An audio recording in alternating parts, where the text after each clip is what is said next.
മലയാളികൾ ഇരു കൈകളും നീട്ടി സ്വീകരിച്ച നമ്മുടെ ദിലീപേട്ടന്റെ എറണാകുളം ഇടപ്പള്ളിയിലുള്ള ദേപ്പുട്ട് റെസ്റ്റോറന്റിൽ നമ്മൾ നടത്തിയ ഒരു അടിപൊളി ചലഞ്ച് വീഡിയോ നിങ്ങളുടെ അടുത്തേക്ക് ഉടൻ വരുന്നു. ഞാനിവിടെ വന്നപ്പോഴേ പലതരം വെറൈറ്റി ഡിഷുകൾ ഇവിടെ ഉണ്ടെന്ന് അറിഞ്ഞു.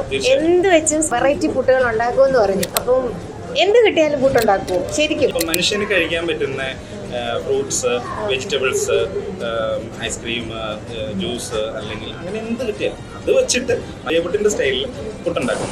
അങ്ങനെയാണ്. എന്ത് കിട്ടിയാലും ചെയ്യുമോ? തീർച്ചയായിട്ടും. അങ്ങനെയാണെങ്കിൽ ഞാൻ ട്രൈ ചെയ്യും. ഉറപ്പാണോ? ഉറപ്പായിട്ടും. അപ്പൊ നമ്മള് വെയിറ്റ് ചെയ്യാല്ലേ? അപ്പൊ നമ്മൾ ഷെഫിന് കൊടുത്ത ചലഞ്ച് എന്താണെന്ന് നിങ്ങൾക്ക് അറിയണ്ടേ? ചാലഞ്ചിൽ ഷെഫ് വിജയിച്ചോ അതോ നമ്മളാണോ സ്കോർ ചെയ്തെന്ന് അറിയണ്ടേ? ഫുൾ വീഡിയോ കാണാൻ താഴെ കാണുന്ന ലിങ്കിൽ ഒന്ന് ക്ലിക്ക് ചെയ്താൽ മതി. ജോർദൻസ് വേൾഡിന്റെ ഷെഫ് ചലഞ്ച്, അതും നമ്മുടെ ദിലീപേട്ടന്റെ ദേപ്പുട്ടിൽ.